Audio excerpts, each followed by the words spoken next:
Assalamualaikum warahmatullahi wabarakatuh. Apa kabar kalian semuanya? Jumpa lagi dengan Ustazah Fatimah. Kali ini kita akan belajar tentang daur hidup hewan, perkalian, dan pembagian. Oke, sebelum kita belajar, kita akan berdoa terlebih dahulu ya. A'udzu billahi minasy syaithanir rajim. Bismillahirrahmanirrahim. Raditu billahi rabba wa bil islami dina wa bi Muhammadin nabiyyan wa rasula. Rabbi zidni ilma warzuqni fahma.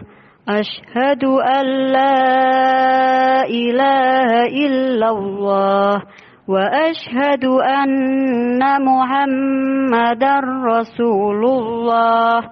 Rabbi shrah li sadri wa yassir li amri wahlul 'uqdatam min lisani yafqahu qawli. Rabbana atina fid dunya hasanah wa fil akhirati hasanah wa qina adzabannar.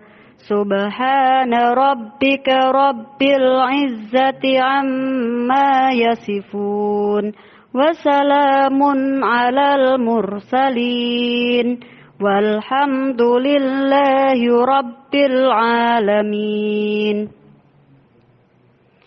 Oke, kalian kemarin sudah bikin clipping kan? Hewan apa saja yang ada di clippingmu? Apakah ada hewan-hewan seperti pada gambarnya Ustazah di samping atas sama bawah ini? Oke, hewan apa saja itu? Oke, ayam. Nah, kemarin sudah dipelajari kan ya, daur hidup ayam. Nah, ayam itu dari telur, kemudian telurnya menetas, jadilah anak ayam.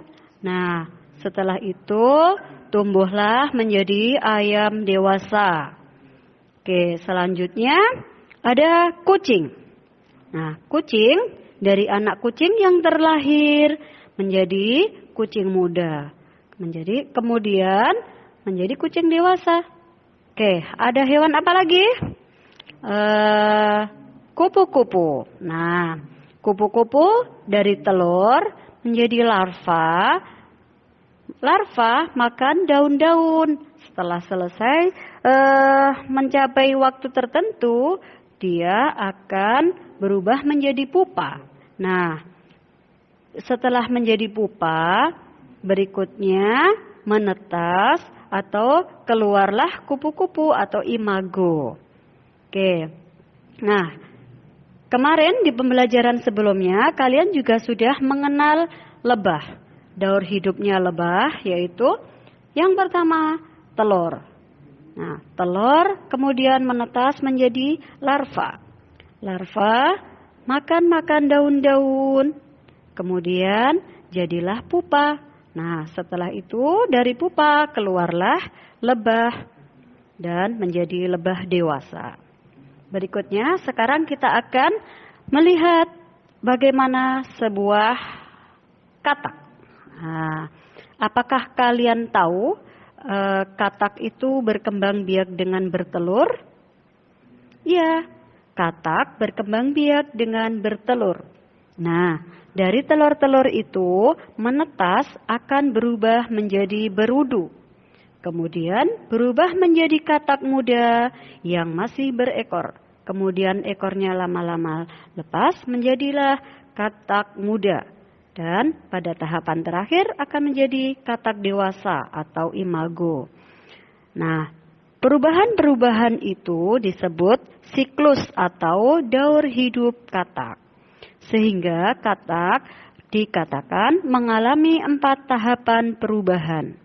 disebut juga mengalami metamorfosis sempurna, sama seperti pada kupu-kupu dan lebah. Daur hidup katak bisa dilihat pada gambar seperti itu. Ya, telur, terus kemudian berudu 2 kaki. Nah, terus tumbuh jadi 4 kaki. Kemudian katak muda yang masih berekor, kemudian menjadi katak dewasa. Katak merupakan hewan amfibi, yaitu hewan bertulang belakang atau vertebrata. Hidup di 2 alam, yaitu di darat dan di air. Katak biasanya menyimpan telurnya di tempat yang lembab dan basah atau bertelur di air. Saat telur-telur tersebut menetas, berudu atau anak katak hidup di air dan bernafas dengan insang. Setelah berudu menjadi katak yang bernafas dengan paru-paru dan lebih sering hidup di darat. Makanan katak jangkrik, ulat, dan serangga-serangga lainnya. Manfaat katak membantu mengurangi pertumbuhan lalat, nyamuk, dan serangga lainnya. Menjaga siklus rantai makanan dan membantu menyuburkan tanaman air. Apakah kalian tahu hewan apakah di gambar samping berikut ini? Ya benar, itu gambar jangkrik. Jangkrik biasa hidup di padang rumput, semak-semak, hutan, sawah, kebun, pantai, dan juga gua. Seringkali jangkrik diternak oleh para peternak. Kenapa? Sebagai pakan untuk burung-burung peliharaan, pakan ayam, sebagai sumber protein, dan juga sebagai pengganti tepung ikan.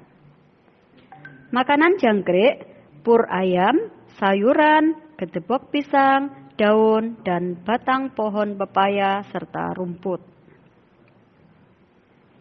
Oke, daur hidup jangkrik.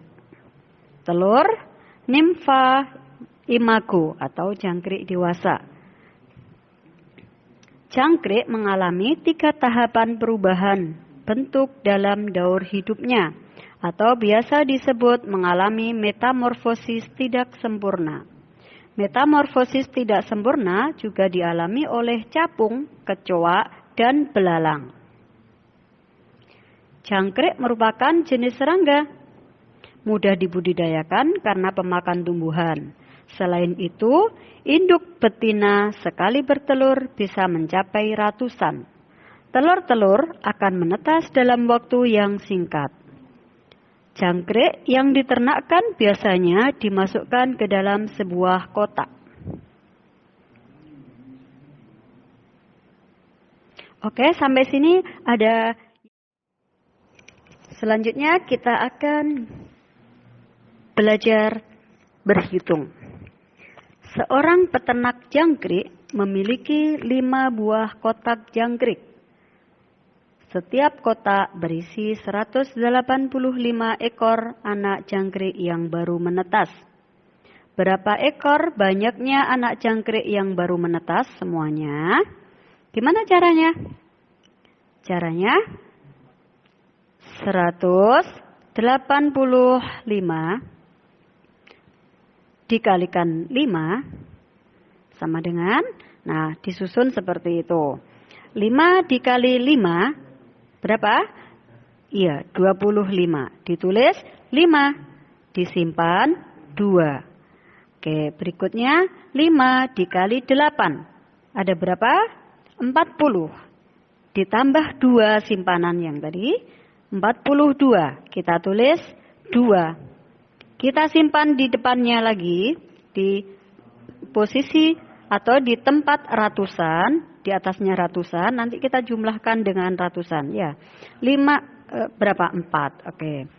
5 dikali 1 sama dengan 5, ditambah 4 sama dengan 9.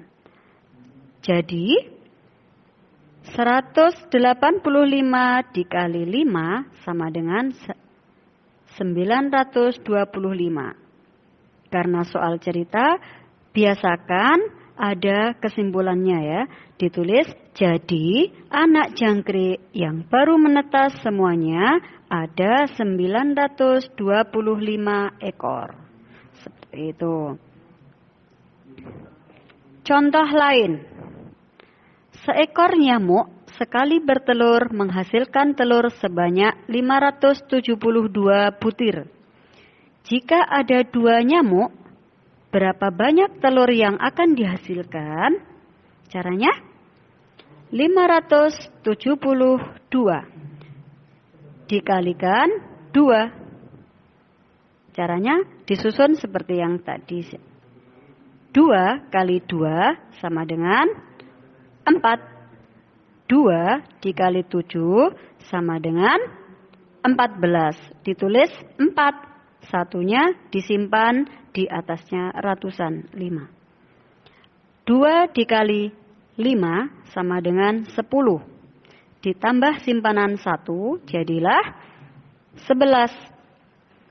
Oke, 572 dikalikan 2 sama dengan 1144.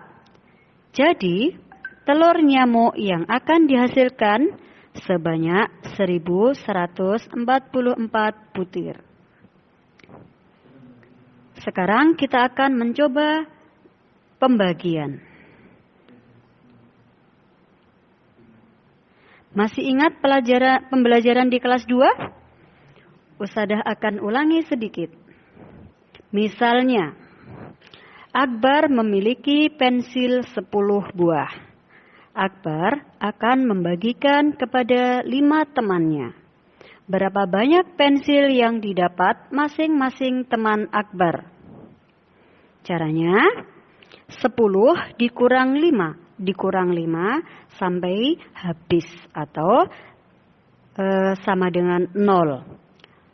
10 dikurang 5 berapa kali pengurangan? Oke, 2 kali pengurangan. Berarti 10 dikurang 5. Artinya 10 dibagi 5 sama dengan 2. Atau cara yang lain, kita siapkan kotak. Ini kita anggap temannya Akbar ya. 1, 2, 3, 4, 5. Oke. Kita ambil 5 pensil terlebih dahulu. Kita masukkan ke kotak-kotak yang sudah kita sediakan. Kita mulai ya. 1, 2, 3, 4, 5. Masih ada 5 lagi kan? Oke, kita ulangi lagi. Kita masukkan ke kotak yang sudah tersedia.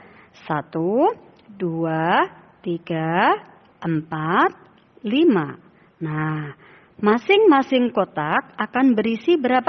Iya benar, akan berisi 2 pensil. Jadi, masing-masing teman Akbar akan mendapat 2 pensil. Nah, seperti itu.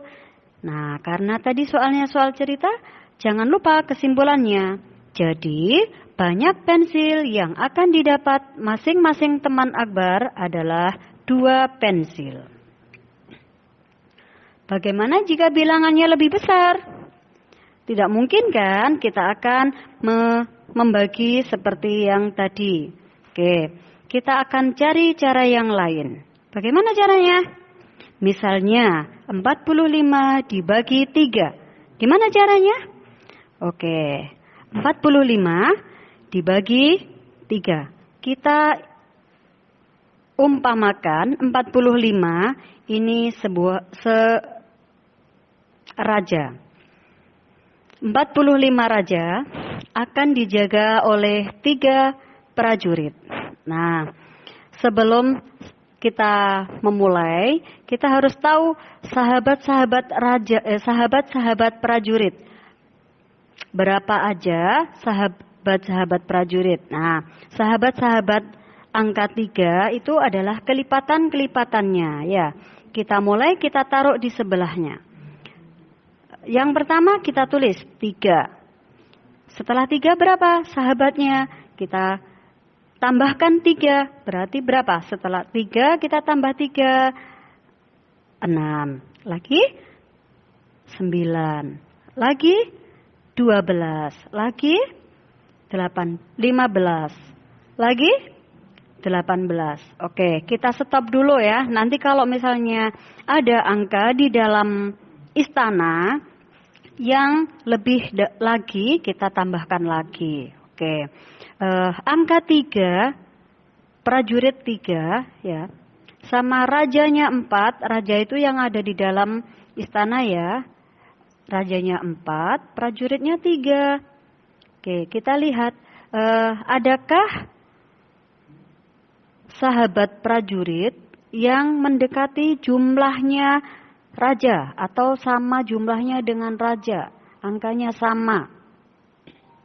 Oke, kalau tidak ada, kita cari yang mendekati setelah angka sebelum yang mendekati angka di dalam istana. Ada angka berapa?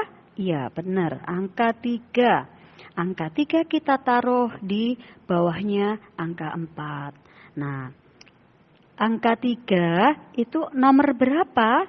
Iya benar, nomor 1. Nomor 1. Nah, kita tadi umpamakan 4-nya adalah raja, 3-nya prajurit. 4 raja kita dijaga 3 prajurit. Masih sisa apa sudah lengkap berpasangan raja dan prajuritnya? Iya, masih sisa 1 ya. Masih sisa 1, kita turunkan, kita tulis di bawah. Raja yang di atas, angka yang di atas kita turunkan. Jadi angka 15. Nah, pada sahabat-sahabat prajurit tadi ada apa? Enggak, angka yang sama dengan 15 ini yang jumlahnya raja. Ada, betul sekali. Ada. Kita tuliskan di bawahnya ya. Angka 15. Oke. Nah, sekarang kita ulangi lagi. 15 raja dijaga 15 prajurit. Masih sisa apa sudah habis? Iya, benar, habis ya. Nah, angka 15 tadi, angka yang keberapa? 1, 2, 3, 4, 5. Iya, betul. Angka kelima. Jadi 15 itu angka kelima. 5-nya kita taruh di atas istana. Sedangkan angka 15 kita kurangkan dengan angka 15. Atau 15 raja kita kurangkan dengan 15 prajurit. Hasilnya 0. Jadi 45 dibagi 3 sama dengan 15. Jawabannya ada di mana 15? Iya betul, di atas istana. Jadi 45 dibagi 3 adalah 15. Oke, bagaimana kalau angkanya lebih besar lagi? Kita akan ulangi cara seperti itu. Oke, kita akan lihat berikutnya. Misalnya 148 dibagi 4. Oke, caranya sama seperti tadi. 148 kita masukkan ke dalam istana. Kita siapkan prajuritnya 4. Nah, setelah itu cari sahabatnya prajurit 4. Kemudian 8, 12, 16, 20, 24, 28, dan seterusnya. Oke, adakah angka yang mendekati 1? Oh, enggak ada. Berarti harus 2 angka. Ya, harus 2 angka. 1 dan 4. Berarti angka berapa? 14. Yang mendekati berapa? Benar sekali, angka 12. Oke, kita turunkan. Kita tulis di bawahnya angka 14. 12. Angka keberapakah 12 itu? Iya, benar sekali. Angka ketiga. Kita tulis angka 3 di atas istana. 14 dikurang 12, sisa 2. Kemudian angka yang paling belakang tadi kita turunkan. jadilah angka 28. Adakah angka 28 pada barisan sahabat? Iya benar, ada. Kita tulis langsung angka 28. Angka keberapakah 28? Iya benar, angka ke-7. Nah, 28 dikurang 28 sama dengan 0. Oke, jadi 148 dibagi 4 sama dengan 37. Silahkan mencoba. Semoga berhasil. Terima kasih. Assalamualaikum.